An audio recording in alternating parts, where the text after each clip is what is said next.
one life to live out here in this world, man. If you don't do it right now, then when you gonna do it? If you don't do it for nobody else, make sure you do it for yourself. If you ain't got nobody to do it for, then do it for yourself. Do it for yourself. Do it for yourself. And when they start hating on you, tell them thank you for the help. Thank you for the help. Thank you for the help. If you ain't got nobody to do it for, then do it for yourself. Do it for yourself. Do it for yourself. And when they start hating on you, tell them thank you for the help. Thank you for the help. Thank you for the help. What's going on, guys? Welcome back to the channel, man. In today's video, I'm gonna be answering a couple questions that I got asked on a couple of my other videos, and I'm gonna share my opinion and share the little techniques that I use to pair my subwoofers and amplifiers together to find a pretty good match. The question that I always get asked is, I have these 212 subwoofers, what'll be a good amp to put on them? Or I have this amplifier, what subwoofer would you recommend for these amplifiers or something like that? And I'm just gonna share that little information with y'all, and I'm answering those questions via this video. So if y'all haven't, make sure you like, comment, share, subscribe, click the notification bell to help grow and join the family. And hopefully this video can answer that same type of question to other guys that may have that question but didn't ask. Also, I do have another video on the way, which is crazy as hell, and it's definitely going to explain why I went cold turkey again. Y'all will understand when y'all see that video, but I'm not going to upload that video until I get that situation situated. Just know when it rains, it pours, and you just got to take the punches and run with them and keep going. And I'm going to leave it at that. But without further ado, let's get straight into it, man. So the way I pair my subwoofers and amplifiers is like this. We'll use those 3 10s that I have, those 3 Scar DDH 10s that I have. We'll use those. They are rated at 1,000 watts RMS a piece, right? So with all those wired together, there's technically 3,000 watts RMS that they can handle together. So with me being me, the way my mind works, I always like to leave myself some headroom.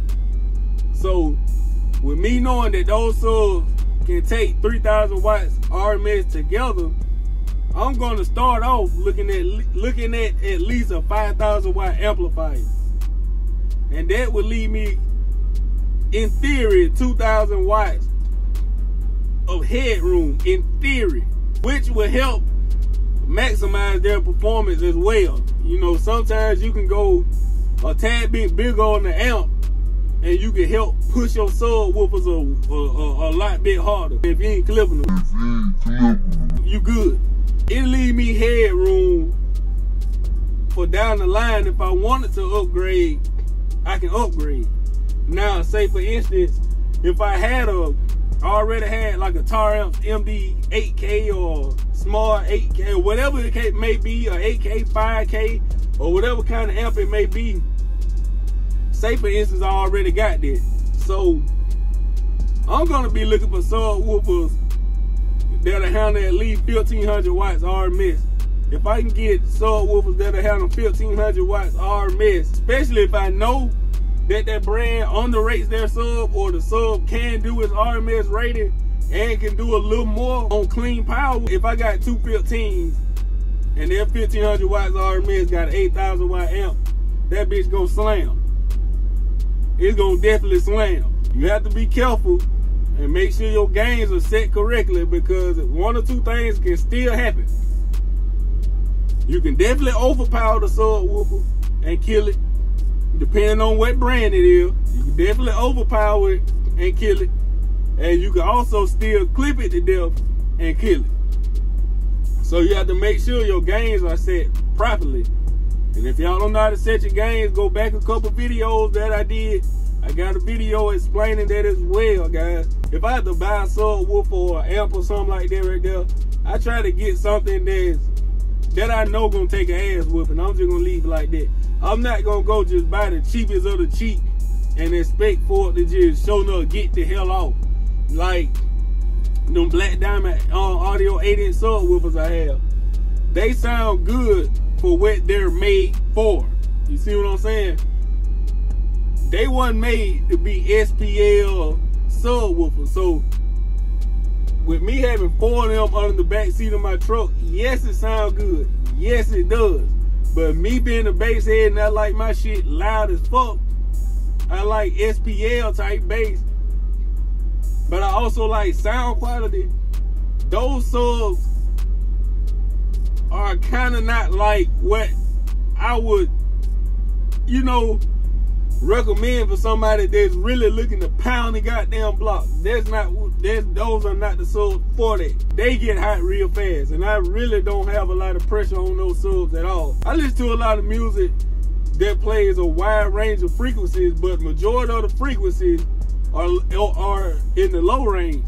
So those subs suffer in the low range. You have to really make sure that you're getting subwoofers that can take what you're trying to give them before you even try to throw an amp on them and all that, because you're going to be disappointed for sure. You have to understand how much power your amplifier put out at different ohm loads, because when you factor in box rise or what they call impedance rise,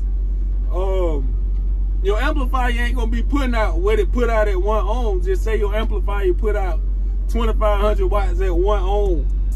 It's not going to put that same 2,500 out at 4 ohms. When your subwoofer playing, is constantly changing ohm loads. So you have to understand how much wattage your subwoofer putting out at those specific ohm loads. You know, all that come into play too. So you really try to do your homework, and you can match them up like that, man. And for those that really don't know, you don't go by the max ratings. The max ratings are really made for like short bursts. That's basically what they're telling you in a short burst. If you paying punchy type bass, that's probably when you're gonna see your max wattage. Or if you in competition and you do a burp, that's basically probably when you're gonna see your max wattage ratings. But on a daily, day-to-day, everyday riding situation, you're not gonna see that. Whatever your amp said gonna do at 1 ohm, 2 ohm, or 4 ohms or something like that right there, that's what you're gonna constantly see on a daily basis. So you always go by your RMS ratings, bro. And the same is true for the subwoofer. You know, the same is true. Go by your RMS and match them up like that. But that's just a short, quick video, a little quick explanation, man. I hope that answered the question. Like I said, me personally, I like to leave myself a little headroom, and I know some people, well, everybody's pockets are not the same, and everybody are not able to afford certain equipment. So if you're all leaning toward the way budget sound, but you just want some good bass, you have to really search the internet, because it's easy to get on Google and find $100 subwoofer and go and get you 2 of them. You spent $200 on that. Then you go and find your little amp that probably $200, $300 to put with it. But then you're disappointed because the subwoofers that you got ain't gonna give you the performance that you're looking for. And that could be because of the box you have them in, or it could be just because, let's be honest, it may be a shitty subwoofer. And the same is true for the amp. The subs may be decent enough to give you what you're looking for, but the amplifier that you went to get, even though the box said it do 10,000 watts, if you watch Big D channel, he does a ton of reviews on several different amps. So, you know, if you got an amp and the box said it does 10,000 watts, and you look at the RMS rating and it only do 1,000 at 1 ohm, you got to think about that. That's why I say you don't go with the max wattage. You always look for the RMS power.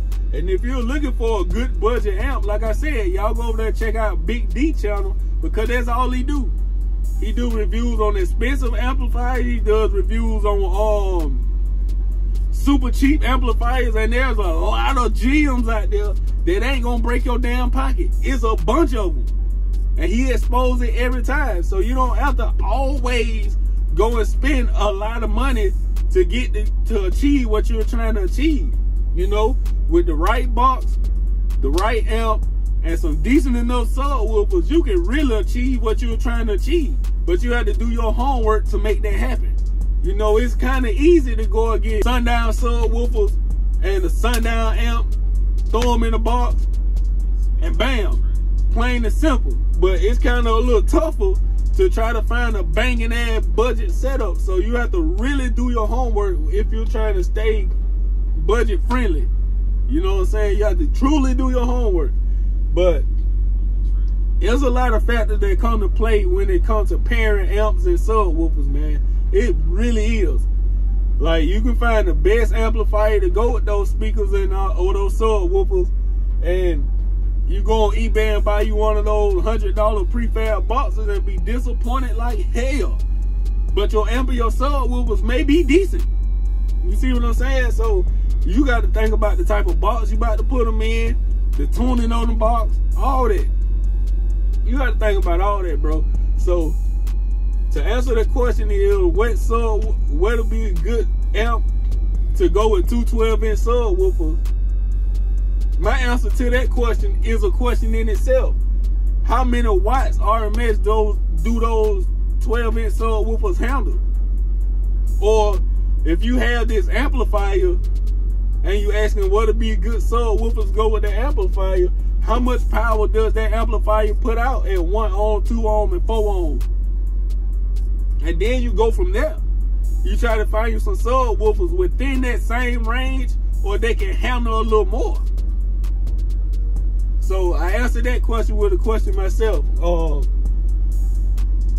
Like I say, I hope that helped the two guys that asked that question, you know what I'm saying? And I hope it helped somebody else that, you know, probably got that same question. Y'all know I'm very responsive in my comments, and I try to answer every question I can to the best of my ability. And I'm not always right about nothing, you know. I'm all for some constructive criticism. If I'm wrong about something, y'all please let me know, because I'm steady learning. I'm human. We learn something new every damn day. I'm only human. So if I misquote something or mess something up, I can take constructive criticism. I can take that. But it's just the disrespect part I ain't going for. I'm not going for that. I know the difference between constructive criticism to somebody just plain not trying to be funny, or how the young kids say today, playing with my top. No did it. Which basically mean playing me as I'm stupid or I'm dumb. So hopefully I hope that helped answer those questions, man. You have to understand how many watts RMS that subwoofer is gonna handle, that they claim is gonna handle, and you have to know how many RMS wattage the amplifier is gonna give you, or they claim it's gonna give you. And you have to make sure your electrical is up to par to be able to get that RMS rating they claim it's gonna do. So there's a lot of factors that's coming to that. You know what I'm saying? It really is. Once again, this your boy BassAddict checking out with another one, man. We are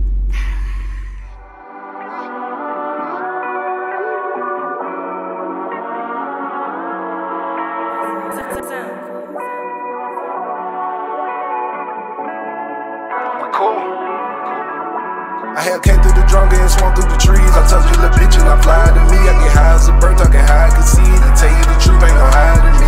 Country ass nigga remaining the beat. Down in my eyes and I'm crossing my teeth. Keep gas on my lung, keep my eyes on the trees. To tell you